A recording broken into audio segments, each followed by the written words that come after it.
Hi, this is Richard, and I'd like to talk about Genesis chapter 3 and verse 15.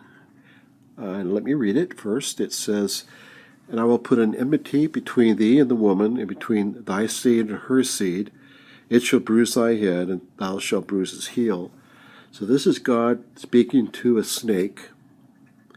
And he says, again, he says, "And I will put enmity between thee and the woman, and between thy seed and her seed, and it shall bruise thy head, and thou shalt bruise his heel."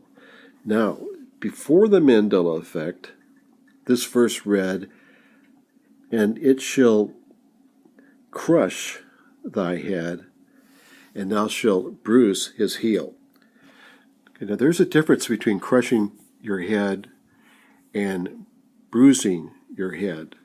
Now, this is crushing your head. This is what it would be like if you were going to crush somebody's head.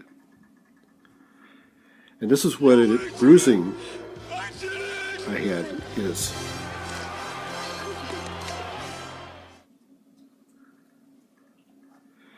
Bruise in Hebrew is the Hebrew word shuf. And the root word for shuf means to get an eyeful, to rubberneck. Like if you're going down the freeway and see an accident and all the traffic slows down because everybody's rubbernecking to see what's going on with the accident. The word shuf actually means to impair or to hobble something. And as an illustration, there's only two other places where this Hebrew word appears in the Bible. And the first one is in Job chapter 9, verse 17.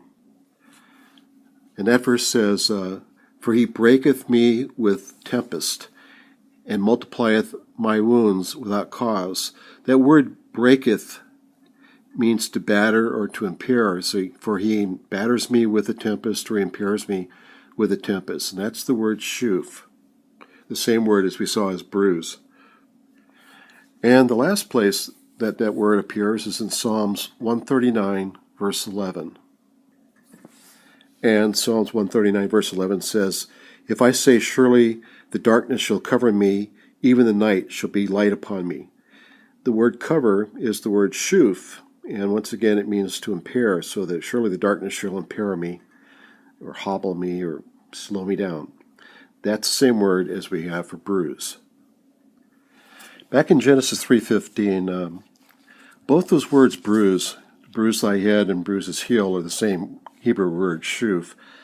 So the translators could have translated this verse as, "I will put an enmity between thee and the woman, and between thy seed and her seed, and it shall bruise thy head, and thou shalt crush his heel." I mean, it would have been the same difference.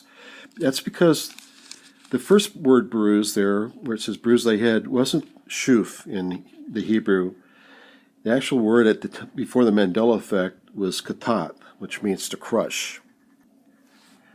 And the way that verse read was, "And I will put an enmity between thee and the woman, and between thy seed and her seed, and it shall crush thy head, and thou shalt bruise his heel." Okay, well, that's it. I just wanted to bring that out. Appreciate it. Talk to you later. Bye.